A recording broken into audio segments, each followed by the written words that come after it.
It's Dara, and I want to see how you guys are, and I want to tell you how I am. I had a beautiful, relaxing day. Yesterday I worked all day, I worked hard, and today was like chillax day. I got to be a flâneuse, which is a female word for flaneur, which is a person, a man, woman is flâneuse, who wanders aimlessly through the streets of a city to see the magic, to come upon magic and what is there, the treasures that are waiting that you can really only know if you just it's literally how I love to go through life. It's roaming, it's meandering, but it's more importantly just like being aware of the energy that wants you to go a certain way. Like I will maybe pick a destination that I'd like to get to eventually, but I won't take the direct route there. I'll know how to get there because it's on my Google Maps, so that's good. I won't get lost and worried. So, what happens is sometimes I'll just wander around, and then at some point I'll decide, okay, it's time to go home, and then I can find out where home is and walk back that way. So, Google Maps really allows for that kind of behavior without it being dangerous or that you won't get back or get home. So it's wandering. To me, it's following my feet. It's letting my feet lead the way, which my feet are attached to my heart and my spirit and my intuition. So I'll be walking, I'll know that Google Maps wants me to walk a certain way, but I'll be like, that way looks good, I'm going that way. And it might be out of the way, but I'll get there. And usually I see something magical or anyway, so that's what I've been doing. And Jupiter, I want to tell you guys about Jupiter midheaven versus ascending because, as you may know, I'm doing astrogeography. I'm doing astrogeo travels. I am seeing what the different lines feel like. And for those of you who don't know, astrogeography is this astrology of place.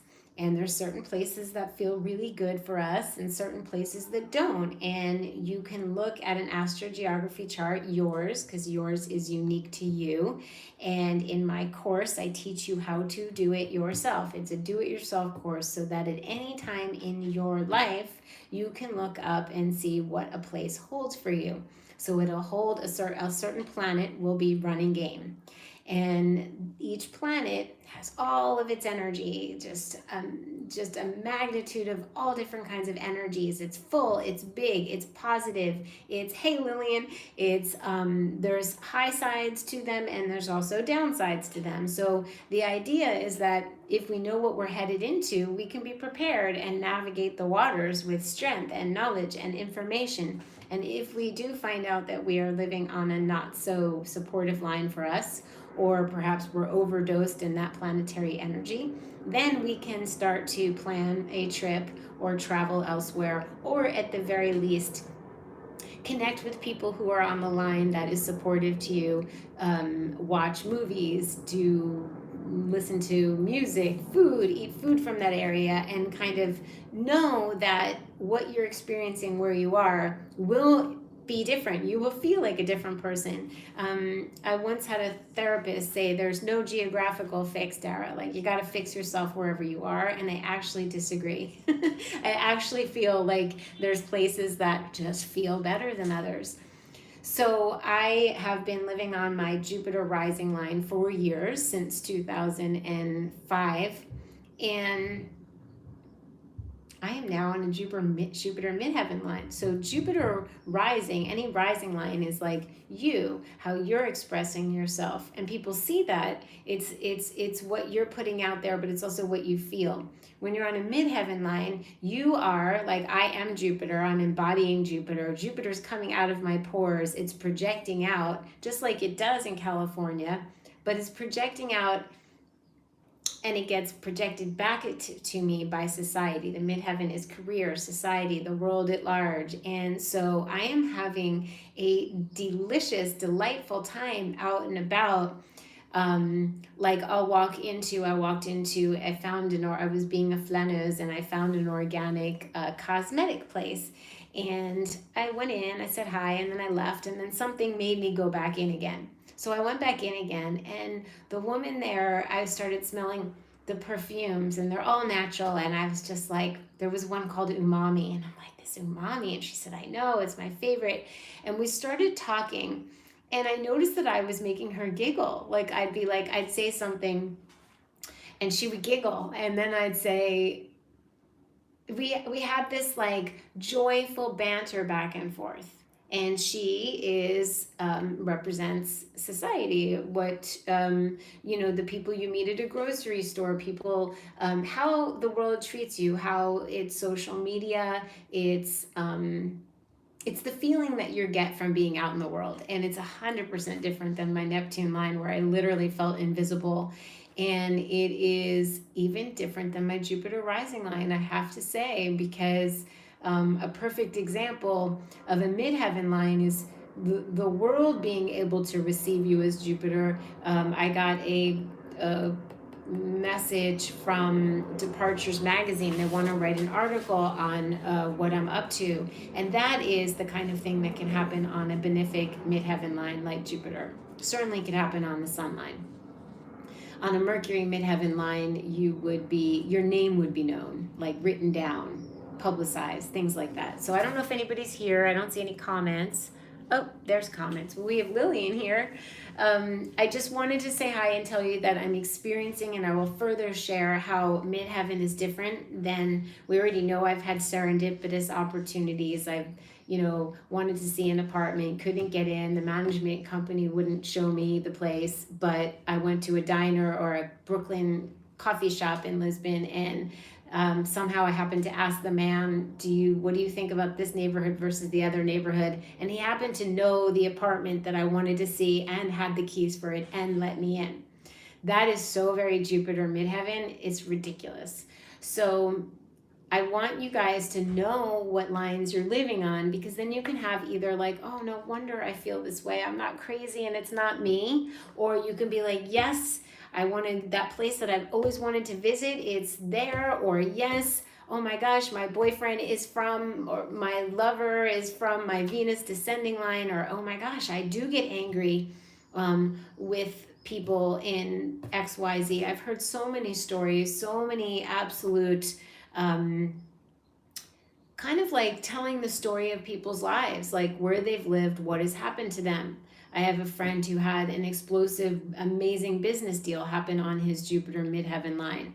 And then his love is from Venus, his Venus line. And there's a lot of anger in his home line. And I can see from where people are born, you can tell, and I cover this in the introductory do-it-yourself course, is that where you were born, what lines you were born on, tell of your character, like kind of a story of your life that gets to go with you everywhere.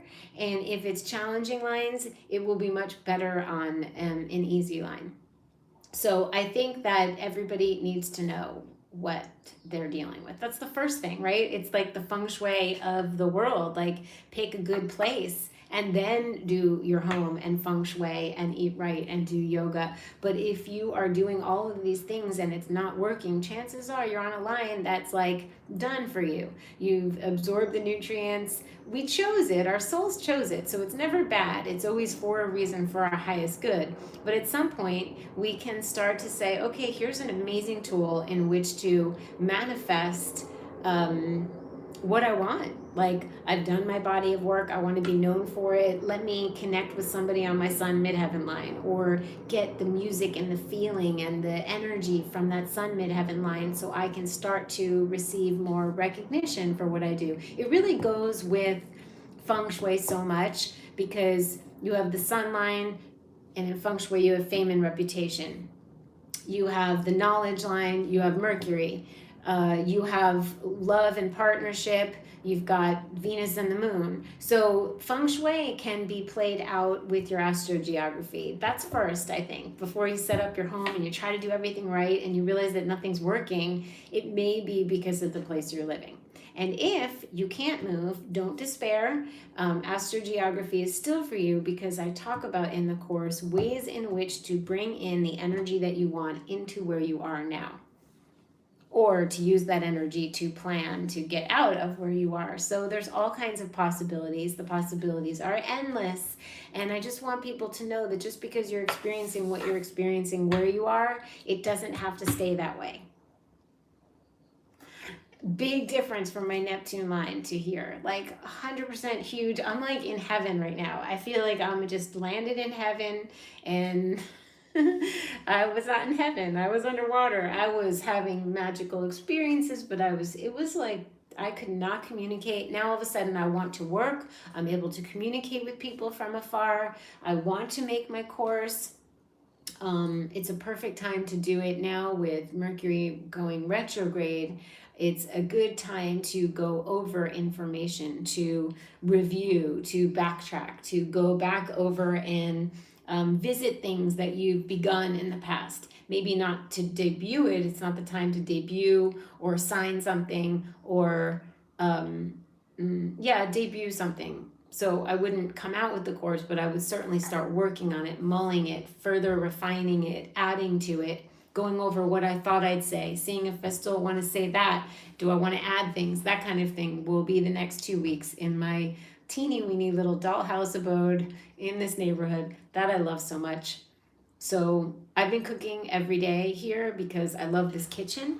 I love where I am. I love this woman's Airbnb. It just feels like I'm staying at a friend's house who loves to cook too. She has every dish and spatula and bowl, and the next place I'm staying, maybe I will make some meals and I will go out for other meals. It will be a different experience, but we'll see. So stay with me if you can. Be with me on Instagram, Dara Dubonnet, and we can have fun over there. I'm quite prolific, and I love you guys, and I will see you soon. You love my t-shirt? Mama. Thank you. Lillian, I feel like we're having like a private talk. Big hugs to you. I'm glad we know Barbara Goldsmith. If you guys are not following her YouTube channel, please do, because she is just such a great human. I'll see you guys soon.